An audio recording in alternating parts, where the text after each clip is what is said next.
Thanks very much. I'm delighted to be here, and thanks for coming out. What I'm going to be talking about is Vic and Stein, in particular the later Vic and Stein. I'm going to be talking about some of his remarks on faith and reason, on the rationality of religious belief.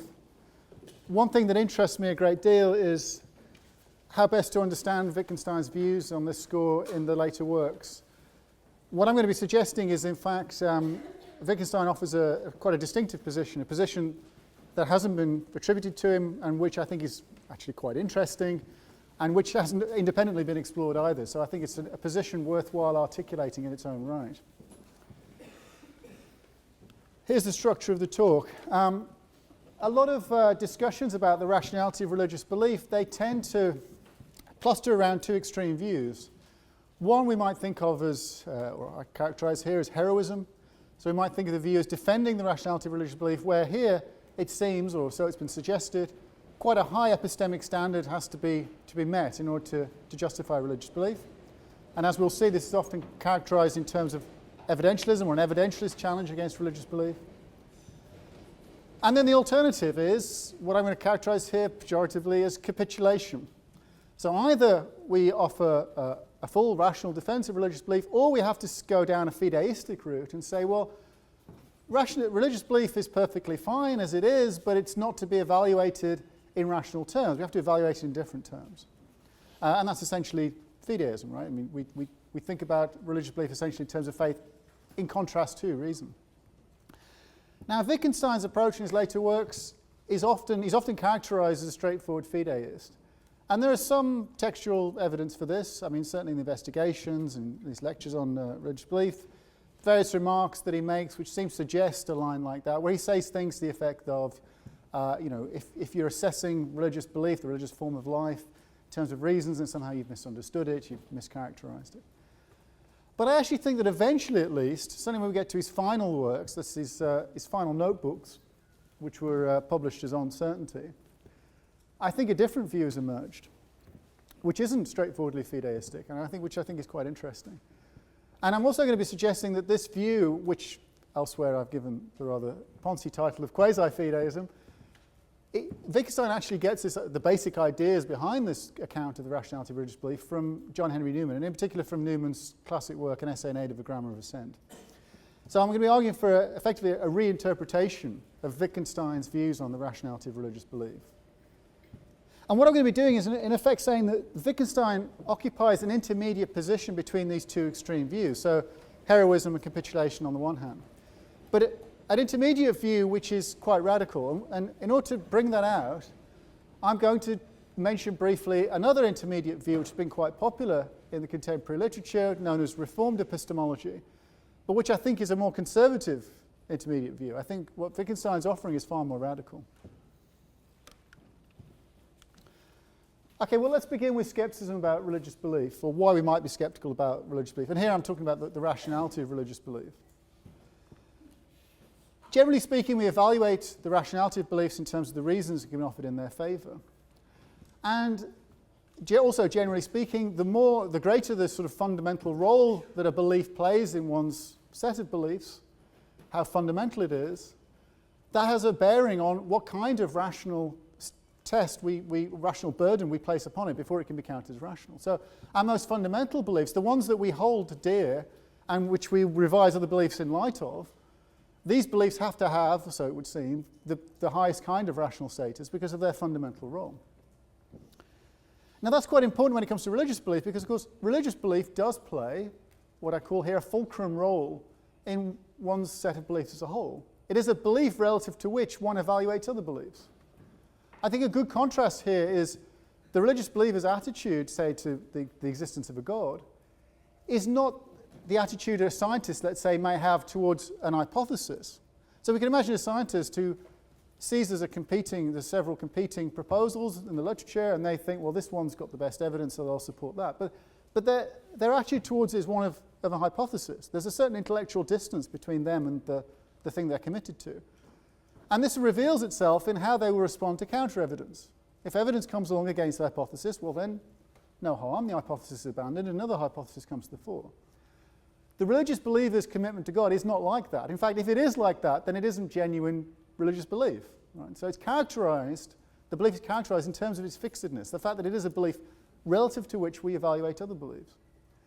And so the thought goes, if a belief of that kind, that plays that kind of role, is to be rational, then it must have quite a high level of rational support in its favour. In particular, it seems it should have independent rational support. So what I mean by this is, one would think, applying this test now to religious belief, that one ought not to justify religious belief by appealing to the kinds of things which already presuppose an existence of God, such as scripture, testimony from religious authorities, religious experiences, and so forth. These are sorts of things that don't seem to meet the test. You need something independent.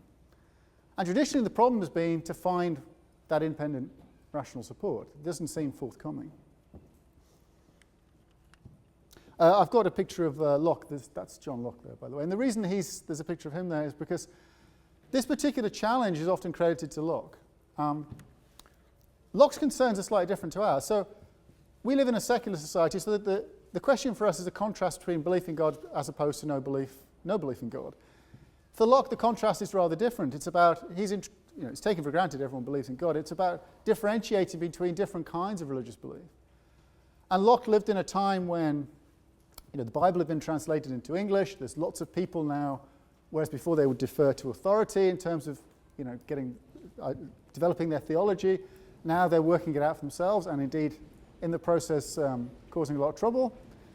And so Locke was concerned to find a way to differentiate between sort of rational religious belief and the beliefs of the people he called the enthusiasts, these people who are just coming up willy-nilly with their religious beliefs. So Locke applies a standard roughly of this kind, the demand for an independent epistemic support, rational support for religious belief, as a means of differentiating between sort of good religious belief and bad religious belief. But the problem is that once we see the force of that demand, and once we see that it's quite hard to satisfy that demand, then it leads to skepticism about religious belief. So we get a dilemma. On the one hand, we have heroism. Either we have to show that religious belief has an adequate rational basis, but that means an independent rational basis, and it's very difficult to see where such an independent rational basis would come from. I mean, the usual suspects here are something like truths of reason or something like that, maybe would be applicable. So if you thought that were a priori proofs for God's existence as a tradition, goes back to antiquity of proving God's existence through reason alone, perhaps even proving that God has certain attributes through reason alone, is necessarily benevolent, let's say. If one is persuaded by those sorts of arguments, then, well, that would be independent support, right? Because if it's truth of reason, it's a truth that anyone blessed with the rational faculties can appreciate. But if you think that project is unlikely to be successful, and let's face it, most people don't think it's going to be successful, well, then it seems there isn't much else which is a plausible candidate for being independent rational support. So heroism, or evidentialism, this is the Lockean view, seems to lead to skepticism. It seems to be an unfulfillable demand. But then what's the alternative? Well, one alternative is to say, well, there's something erroneous about thinking about religious belief as if it ought to be evaluable in purely rational terms. Maybe it's not the kind of belief that should be evaluated that way. And here we get fideism. But this is a kind of capitulation. Now, religious belief is set apart from other kinds of belief. I think one way to think about this, it's sort of ghettoized. Belief in general is subject to rational standards. Religious belief is exempt for some reason. And I think many people find that, and I think this is very natural, they find that unsatisfying. So this prompts the question, is there not an intermediate way, an intermediate path that we can chart between these two extremes? And I'm going to chart two such paths today. One of them will be this conservative option. This is reformed epistemology. I'm going to only very briefly describe that, just as a way of situating Vic and Stein's view. And then I'm going to develop, briefly develop anyway, Vic and Stein's view as I see it, his quasi-fideism, and show you how, in principle, it offers this intermediate position. Before we get to that, though, we need to consider a methodological point, which is sometimes called epistemic parity, which is that we need to be very careful when we're evaluating religious belief to compare like with like and to treat like with like. So if religious belief is analogous in relevant respects to another kind of belief, and that other kind of belief is deemed to be rational, well, that's at least a strong prima facie case for thinking, well, we ought to apply the same standard to religious belief. Or at the very least, we need to explain why it's different then. The thought is we shouldn't subject religious belief to a more demanding rational standard than other beliefs unless there's good reason to do so. Right? That's parity. It's basically a principle of fairness. There's a related point here, which is to do with skepticism in general. There may be reasons to be skeptical about the rationality of all our beliefs. But obviously that's not our concern today. Right? Our concern today is whether there are specific reasons to be skeptical about the rationality of religious belief in particular. So again, this connects to parity because if we're talking about arguments that would apply to all belief, well then they'll apply to perceptual belief, memorial belief, whatever, as much as religious belief. So they're not specific to religious belief. What we're interested in is whether there's a case can be made for thinking there's something inherently amiss from a rational point of view with religious belief. Now, as we'll see, these intermediate positions that interest us today, Reformed epistemology on the one hand, this Wittgensteinian view on the other, they're both in effect employing parity-style arguments, but in very different ways. So here's the first view. It's known as Reformed epistemology. That gentleman there, by the way, is Alvin Plantinga, who's the foremost defender of Reformed epistemology in contemporary literature. So here's the thought. As I say, there's a parity argument at work here. Reformed epistemologists say, well, look, let's take a paradigm case of how we ordinarily form our beliefs, which is deemed to be rational. Perception.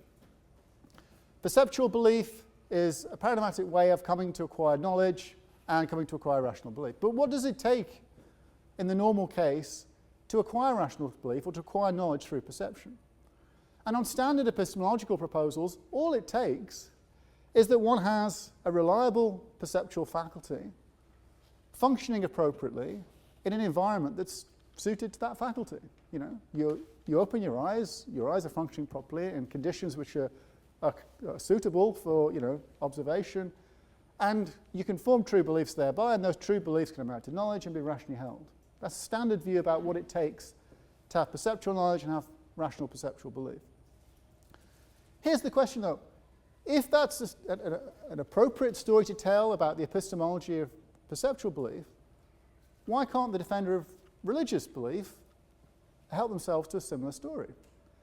So this is the idea behind Reformed epistemology. They say, why can't we appeal to what is in effect a religious faculty? Sensus divinitatis, as Calvin described it. So some religious faculty which functions reliably, enables us to form beliefs with religious content, and so provided the faculty is functioning appropriately in conditions which are suitable for the functioning of that faculty, well then it amounts to knowledge and it amounts to rational belief. Now, of course, a detractor now will say, well, hang on, there's something very ad hoc about this. You can't just come up with faculties just like that. But of course, what they're saying there is give me an independent reason, independent of your religious perspective, for thinking that there is such a faculty. But notice, when it comes to perception, we can't offer an independent basis for that either.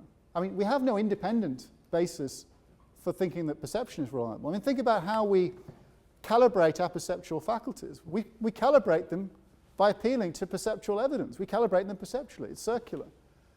So we appeal to perception in defending the reliability of perceptual belief. By the same token, why can't the religious believer appeal to for example, their religious experiences as evidence in favour of there being this religious faculty? So what's going on here is that a parity argument is being adduced for saying that the evidentialist demand is too austere. That if we look at ordinary belief, we look at the ordinary structures that have to be in play in order for ordinary beliefs to count as knowledge and to count as rational, then the religious believer can exploit those very same structures and make a case for why religious belief is analogously rational and can amount to knowledge, if true. So just be clear what's going on here. What's being rejected is the demand for there to be an independent rational basis for the belief. Right? That's what's being rejected. And the thought is there's a principled basis for this because when it comes to ordinary belief, we often lack an independent rational basis as well. Sometimes this point is put in terms, in more technical terms, in terms of basic and non-basic beliefs. So the way I've expressed it, I think, is a more accessible way of getting one's head around what's going on. Put it in terms of independent rational support. But if you want the more technical version, the idea is that our beliefs can be characterized into the basic ones and the non-basic ones. The non-basic beliefs owe their rational status to the basic ones. So the basic ones, they're like the foundations. They're like the unmoved movers, as it were, when it comes to reasons and rationality. And the question then becomes for the religious believer, well, what sort of things can justify the basic beliefs? And on the evidentialist view, you need something like, a priori proof, something like that, something which is independent, so something which would enable them to play that role of being properly basic. But the thought goes that when we look at perception, when we look at what counts as a basic belief in the perceptual case, a belief that doesn't rest on any other reasons, we find that often you can have rational perceptual beliefs and perceptual knowledge which aren't based on anything, but which they're not self-moving movers either. They're not unmoving movers. They're not self-justifying. They're not justified by truths of reason or anything like that. So by analogy, we can defend religious belief. Now, there are lots of issues about Reformed epistemology. I did toy with the idea of going through some of them, but I think that on reflection that seems a bit of a distraction, because the reason I'm mentioning Reformed epistemology is not to defend it, but rather to give you a sense of just how radical this Wittgensteinian view that I'm going to be describing is. But I've kept the slides. If you want, I can go back to in the question period and talk a little bit about Reformed epistemology and some of the problems that it faces. My interest is rather with Wittgenstein. So, as I said, Wittgenstein, as he's standardly interpreted, comes out as a straightforward fideist. And I think this is a mistake. I think instead there's something like a kind of a parity argument going on in the later Wittgenstein's work, particularly his final notebooks on certainty. But it's different from the parity argument you get with Reformed epistemology. So remember, Reformed epistemology takes perceptual belief as being rational, fully rational belief, rational all the way down, as it were, and then says, but it's rational in a much weaker sense. The demands of rationality here are much weaker than we're applying to religious belief, according to evidentialism, and therefore we can weaken our tests for rational religious belief by the same token. Wittgensteinian view, I think, is different. Rather, Wittgenstein wants to emphasize the fact that belief in general, including perceptual belief or what have you, all belief, fundamentally presupposes a rational commitment. If you like, it fundamentally presupposes commitments of faith, as it were, rather than reason. Not religious faith now, but faith of a different kind. Certainty, basic certainty is what Wittgenstein describes it as.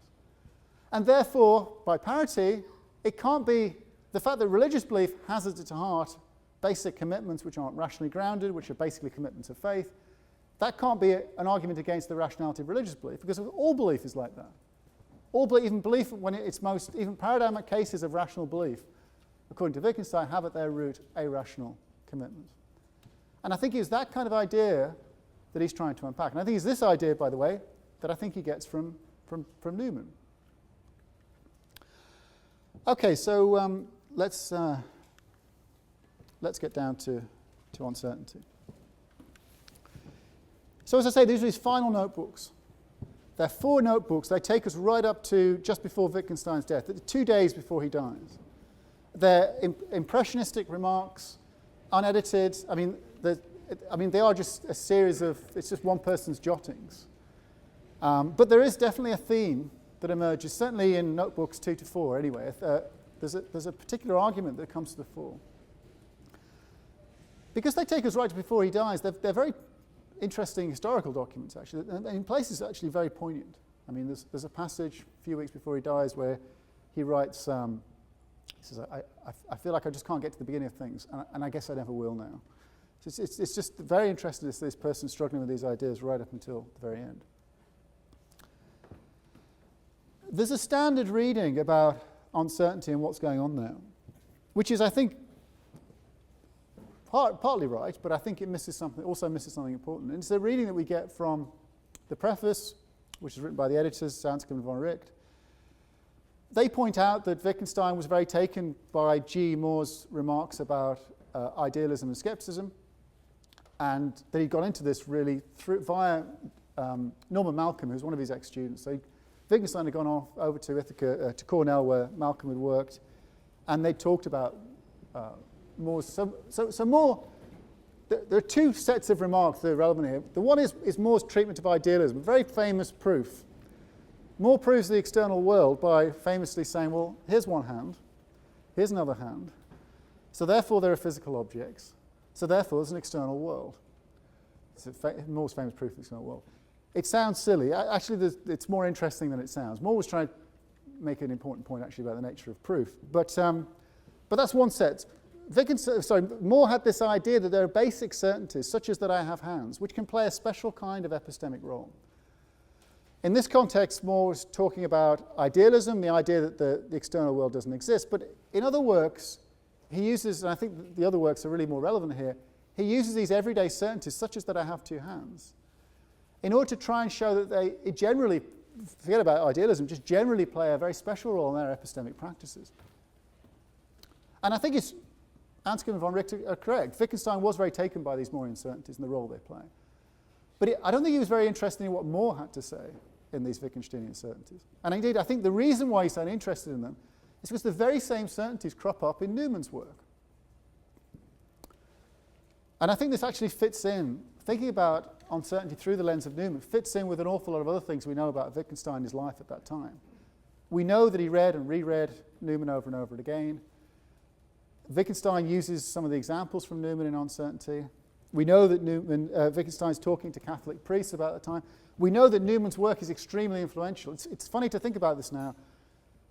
When Newman was alive, I mean, I don't know if you know the story of Newman, but he converted to Catholicism, and this was a notorious case in its day. He ended up being Cardinal Newman. In fact, he's about to be a saint because he's been beatified. So he's ascending upwards, heavenwards. But Newman was this towering intellectual figure, not just within religious circles, but he was the kind of person that everybody read. Now in philosophy, very few people read Newman's work. But it's the sort of, the ideas that Newman was expressing, the sort of ideas you'd expect philosophically literate people to be conversant with, such as Wittgenstein. And once you realize the kinds of lines that Newman takes in Essay of Grammar Assent, it's very clear why they would be cropping up in uncertainty. Okay, well, let me just cut to the chase and tell you what this train of argument is that we get in uncertainty. Wittgenstein wants to say that all rational evaluation takes place relative to basic certainties, hinge commitments, as he calls them. I'm going to give you quotations in a moment. I'm just going to give you the view first, and I'll give you some quotations. These hinge commitments, which are themselves immune to rational evaluation. So this is really crucial. Wittgenstein so these Moorean claims, such as that I've got two hands, Wittgenstein wants to get us to see that these basic certainties, because they are so optimally certain for us, we can neither make sense of a negative rational evaluation of them, i.e. a doubt. Any reasons for doubt, we'd have more reason to doubt the reasons for doubt than to doubt the proposition in question. But he also wants to turn that idea on its head and say we can make no sense of the idea of there being a reason for believing them either. Rational evaluations of these basic certainties, whether positive or negative, doubt or belief, just makes no sense. Wittgenstein, in fact, says it's in the very nature of a rational evaluation, of what a rational evaluation is, that it takes place relative to these basic convictions, these certainties. And these certainties can be everyday certainties, things like I've got two hands, I've never been to the moon. These are examples Moore gives. I've got parents, I'm speaking English, and so on. These basic the kinds of things, if you're wrong about this, you're wrong about just about everything. They're the kinds of things that stand fast in order for you to undertake rational evaluations at all. Wittgenstein offers again and again repeated examples to try and emphasize this point. If he's right about that, then the very idea of a fully general rational evaluation, whether positive or negative, is just simply incoherent. So this positive or negative point is quite crucial. A radical skeptic wants to have a fully general rational evaluation of our beliefs and say that our beliefs are found wanting, to say that they're not rational. Whereas in contrast, and Wittgenstein says that's incoherent, but Wittgenstein also thinks that an anti-skeptical project of evaluating all our beliefs at once and finding that they are rational, that's also incoherent. So I don't know if any of you have read Descartes and his Meditations, but Descartes has this wonderful metaphor there he thinks of our beliefs as a big barrel of apples. And he says one way of evaluating your beliefs is piecemeal. You just have a look at each apple and see if it's good. Another way, though, which he thinks we should take, is to tip out all the apples and then only let them back in once you've satisfied yourself that it's sound, that it's a healthy apple, it's ripe or whatever. And this is what Descartes thinks we should be doing as regards our beliefs. But that very project, this positive project of saying our beliefs in general are rational, Wittgenstein thinks that's just as incoherent as the skeptical project. They're both incoherent. It's a very radical idea that's coming to the fore there. The other thing Wittgenstein emphasizes again and again is the visceral animal nature of these Hinge commitments. They're not optional. They're not things you have choices over.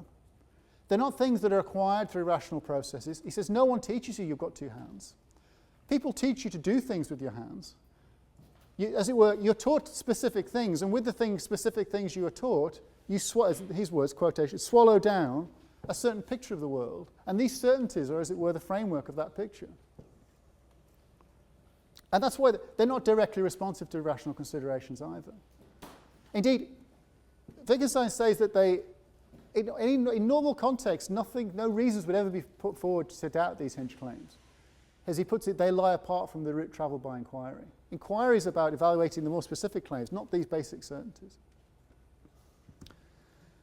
And then finally, he says, look, we can make no sense of a rational subject who lacked these. I mean, he thinks what it is to be a rational subject, someone who has beliefs, who can have doubts, can offer reasons, is someone to have these basic convictions. That's just what it is.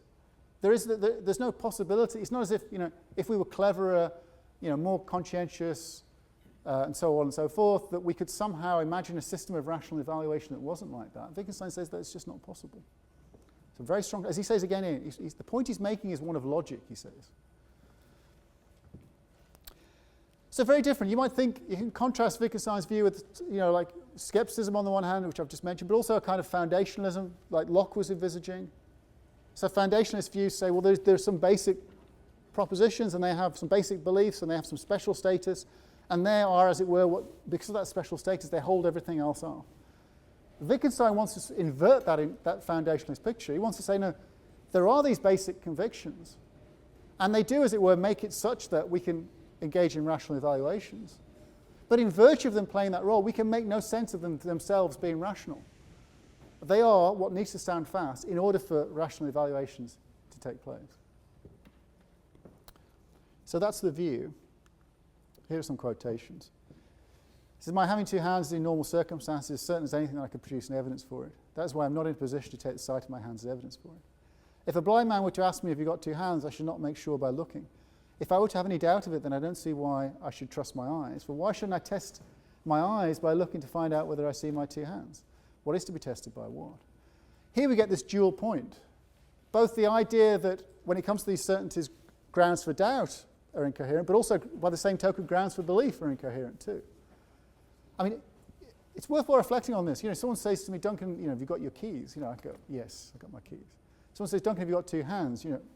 Yes, there they are. I mean, we've shifted. There's an incoherence to the second act, which isn't there the first. And this isn't a difference of degree. Wittgenstein's trying to get us to see there's a difference in kind here. In treating these basic commitments as if they're subject to rational evaluation, we just misunderstood their role. Another famous remark, if you tried to doubt everything, you wouldn't get as far as doubting anything. The game of doubting itself presupposes certainty. Wittgenstein would also say that the game of believing presupposes certainty. I mean, to be a rational subject at all is to have these basic convictions in play. That's what it is. There is no way of thinking of, we have this kind of purified version, a purified image of what sort of pure rationality, where nothing is taken for granted, as it were, nothing is not itself rationally grounded. Wittgenstein thinks that's just a mistake. And then a very famous passage, which is where this Hinge idea comes from. The questions that we raise and our doubts depend upon the fact that some propositions are exempt from doubt, are, as it were, like hinges on which those turn. That is to say, it belongs to the logic of our scientific investigations that certain things are indeed not doubted. But it isn't that the situation is like this. We just can't investigate everything. For that reason, we are forced to rest content with assumption. If I want the door to turn, the hinges must stay put. What's really clear from this quotation is this point about, he says again, about logic. This isn't an optional, it's not an incidental feature of our rational practices that be like this. It's not as if, and relatedly, it's not as if our commitment to these Hinge claims are like assumptions. Yeah, I mean, it's not like the scientists with their hypotheses. Remember, the scientists and their hypotheses, there's a certain amount of intellectual distance between them and what they're committed to. Wittgenstein's thinking of these hinge commitments as being animal, basic. They're not, there's no intellectual distance. They're there like our life, he says. And here's the crucial point. They're very much like religious conviction. I mean, I think this is where the analogy starts to kick in. Just as religious convictions, as I mentioned earlier on, they're not this kind of thing where one can have that intellectual distance with. I think Wittgenstein's saying, well, this isn't peculiar to the religious life. This feature is there inherent within all lives, all believings.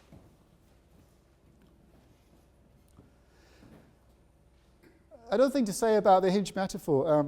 So the hinge metaphor is the one everyone has adopted, people who read on certainty. Wittgenstein offered lots of different metaphors, in fact. He talked about framework, the bedrock, the riverbed. I actually think the riverbed metaphor, I'll explain a bit more in a moment, I think is probably more apt for what he's after. Because it's the idea, the riverbed, as it were, dictates the course of the river, but of course there's some interaction there. The river can affect the riverbed. So it's not fixed over time that one can affect the other. The hinge metaphor works quite well to the extent that it captures this idea that something has to hold fast in order for something else to happen. But I think it's also apt to mislead, and I think it's misled some commentators, because one of the connotations of a hinge is that they can be moved, they're optional. I mean, if you have a door and you want the door to open in a different way, you can move the hinges. So some people, I think Michael Williams and Crispin Wright, the way they think about these hinge commitments, they have this kind of optionality. They're more like assumptions or hypotheses, things that we have a certain amount of intellectual distance to. That's not what Wittgenstein has in mind. I mean, he wants, so that connotation of a hinge is not what he wants. He thinks of these hinge commitments as entirely non-optional. Okay, so if you buy this general picture about the nature of the rationality of our belief, then it follows that all belief, at its core, involves these basic commitments which are immune to rational evaluation. And Wittgenstein is quite clear. We're not to think that our ordinary beliefs now, that their rational standing is somehow second rate or second grade. On the contrary, I mean, once we realize this idealized picture is simply incoherent, then we shouldn't even aspire towards it. It's not as if we now have something which is second grade relative to that idealized picture, because the idealized picture just was incoherent. What it is to have rationally supported belief is to have rationally supported belief in this localized manner. That's just what it is. So it's not as if Wittgenstein isn't a skeptic. He's not saying our beliefs aren't rationally grounded because they're not rationally grounded, as it were, all the way down. Rather, he's saying it's in the nature of what it is for a belief to be rationally grounded that at some point you're going to reach basic commitments which aren't rationally grounded, relative to which reasons hold. The application to religious belief, I think, is pretty straightforward. The thought goes, well, the religious life has within it certain basic commitments, certain basic certainties. The religious attitude there is very similar, Wittgenstein would say, to the attitude that we have towards these everyday claims, that I've got two hands. I mean, the religious believer, the belief in God, may well have that same kind of certainty attached to it. But the kind of thing you evaluate other beliefs in light of. It's not itself rationally grounded, but that by itself can't be a charge against religious belief. And this is where Newman came in, because Newman effectively, this is what he was arguing in an essay in Aid of Grammar Assent. A very famous passage. He writes, I'll give you the quotation up on the PowerPoint in a moment. He says, none of us can think or act without the acceptance of truths, not intuitive, not demonstrated, yet sovereign. And this is, Newman's views changed in his lifetime. And in contrast to his earlier views, where he has this conception of what it is for rational belief, which is kind of, as he puts it, probabilistic. It's sort of the balance of probabilities. You build up evidence over time, and that's how you get religious certainty. In his later work, he wants to emphasize what he calls simple assent, the ways in which one can have an irrational conviction in these everyday claims. And some of the everyday claims he comes up with, we have parents, for example, are ones that Wittgenstein goes on to use in uncertainty. So Newman's offering a kind of parity argument. Newman's saying religious belief is criticized because at its heart it has these irrational commitments. But he says all belief is like that. So you can't criticize religious belief for this, because all belief, I mean, he says these everyday claims that people have commitments to, in which they structure their beliefs around, those too lack a rational basis. And then Newman also wants to make this point about this being not optional. It's just the way Newman saw it as one of his insights of his later work, that reasons have to function this way. I mean, this comes out quite nicely, I think, when you look at what Newman says about Hume on miracles. So first off, Newman gets Hume right. A lot of people don't. So Hume isn't saying that miracles are impossible. He's not saying you can never rationally believe in a miracle. He's not saying you can't believe in testimony unless you have an independent basis for testimony. Hume's point in that famous work is just that given what we know about miracles and given what we know about human psychology, if your only reason for believing that a miracle occurred is that someone told you, you have no independent basis for it, well then it's not a rational belief. It's a very specific point Hume's making. Newman describes Hume, and then in a very striking passage, he says, and Hume's exactly right. It's a bit of a shock when you come across it. You're not expecting, out of nowhere, Hume's right about what he says about miracles. But the conclusion Newman draws from this is that the religious believer's conviction in miracles is not to be thought of as rationally based on testimony. It's not that kind of assent that's in play. I mean, it may be caused by the testimony, but that's not its basis. It is rather, it's like a conviction that forms part of the religious life. So I think there's a certain kind of argument, a certain sort of view you get in Newman, and which I think is influenced in Wittgenstein. I think if we look at Wittgenstein through that lens, we can see the influence of Newman quite clearly. We can see very clearly, for example, in how Wittgenstein is struggling with certain problems. And again and again, he's struggling with the application of this view in a religious context. So here's what a Wittgensteinian quasi-fideism works, how it looks, what this intermediate position looks like. It shares some features with fideism. Like fideism, it says at root, religious belief is fundamentally irrational. But there's also a parity argument in there, just like with the Reformed epistemology. The idea is, well, all belief at its root is irrational. All belief presupposes these hinge commitments. That's just the nature of rational belief. Therefore, it's no charge against religious belief that it be like this. Notice how different this is from Reformed epistemology. Reformed epistemology, as I said before, it's kind of like it's the sort of conservative intermediate option. This is the idea of belief in general being rational all the way down, and then we're modelling religious belief on that, but having a more modest conception of what it is for belief to be rational. Wittgenstein's offering, and Newman is offering, a much more dramatic proposal. So this is why it's quasi-fideistic. I think, although we've got two intermediate positions here, Reformed epistemology is more over on the Lockean wing. You know, it's about offering, epistemic basis, a basis for one's beliefs, which it goes all the way down, as it were. The Wittgensteinian proposal is more dramatic. It's about embracing the idea of there being hinge commitments at the very heart of our practices of rational evaluation. Okay, so what I'm going to do just in the very last section, I'm just going to mention a couple of issues for the view. I'm not going to go into them in detail because I want to save some time for discussion. But there are basically two problems, and I think they're problems that Wittgenstein was struggling with in uncertainty.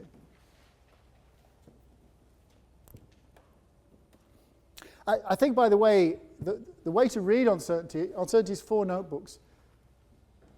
It's the first notebook, I think, probably is about more, and it's proof of an external world, and it's about idealism. It probably should be treated a bit differently from the other 3. It's when you get to the other 3 that we start to get to these remarks about these more uncertainties, the Newman-style certainties, and I think then you start to get this view to the fore. So this is quite important. I think a lot of people, the first notebook takes us up to about section 65. I think a lot of people read that first section and think that Wittgenstein's view is that our hinge commitments are, in some sense, they're contentless. And if you think that, then you'll end up with you won't end up with quasi-theism, you end up with something else, because that's what he thinks when it comes to idealism. But I think once you get past the first notebook and onto the rest, it's clear Wittgenstein, that's not his considered view. In any case, once we get there, there are 2 problems he struggles with. One is what I've called elsewhere the containment problem. So here's the worry. Wittgenstein wants to say that our ordinary beliefs are rationally grounded, and that's a bona fide rational ground. He's not a skeptic. But he wants to say that rational ground is, as it were, relative to these basic commitments, which are themselves irrational. here's the problem.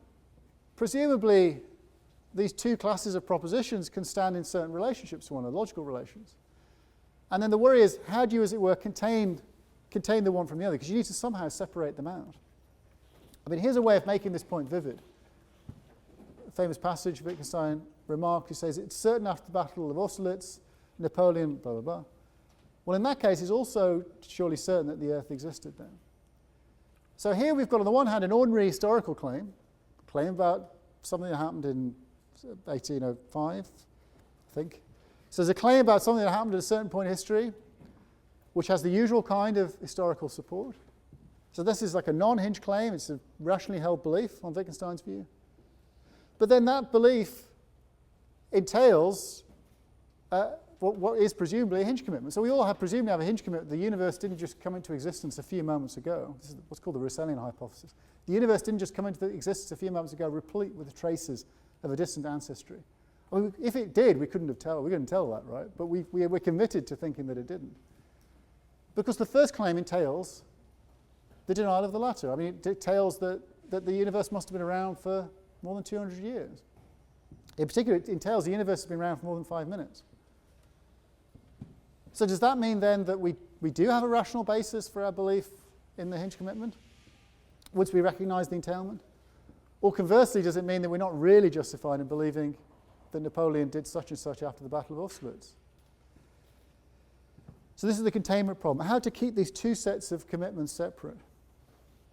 The problem isn't specific to religious belief. This is a problem about the epistemology that Wittgenstein's proposing and that Newman's proposing, which is applied to religious beliefs. It's not specific to religious belief, as the example illustrates.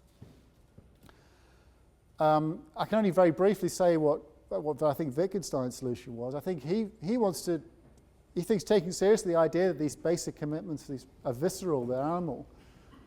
Once we take that seriously, we no longer can make sense of the idea of acquiring a belief in a Hinge claim through recognizing that it follows from something else that we hold.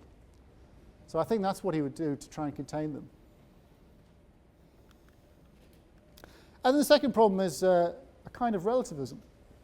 It's not relativism about truth. Relativism about truth would be the idea, that so-and-so says something, someone says the opposite, and they're both true. This is different. It's relativism about rational standards. If you buy into this idea of Hinge propositions, then what's to prevent the possibility that there could be two completely closed epistemic systems? So you have a group over here with one set of hinges, and a group over here with another set of hinges, and when they come into conflict with one another, there is no rational way for them to resolve their disagreements. There's no rational way because what's rational over here and what's rational over there is relative to different sets of hinges. And I think Wittgenstein was exercised by this thought. And he did, whenever he discusses it, it often crops up in a religious context, just as here, talks here of how the missionaries convert the natives. I mean, the worry is that when reasons give way, something else has to take its place. Wittgenstein talks of converting the neighbours here, persuasion. But of course, more often than not, it's, big sticks is historically is what we use in these cases. This isn't a problem specific to religious belief, although the example is that. I mean, the worry is a general one. When two worldviews clash, and we buy into this Hinge proposition idea, then we seem to be giving up on some sort of Enlightenment-style aspiration for thinking that the reason is a way of resolving these disagreements and making progress. I think the way Wittgenstein responded to this was to try to argue that variability in the Hinge claims is actually very unlikely, perhaps even impossible. So this goes back to what I said before about the relevant metaphor that we should use here, probably more like the riverbed than the Hinge metaphor. The riverbed, there is change. There's change in the bedrock, but it's slow and gradual. Over time, what is part of the riverbed can become part of the river and vice versa, and that will have a bearing on the course of the river. The course of the river has a bearing on the riverbed, vice versa. They have this interdependence.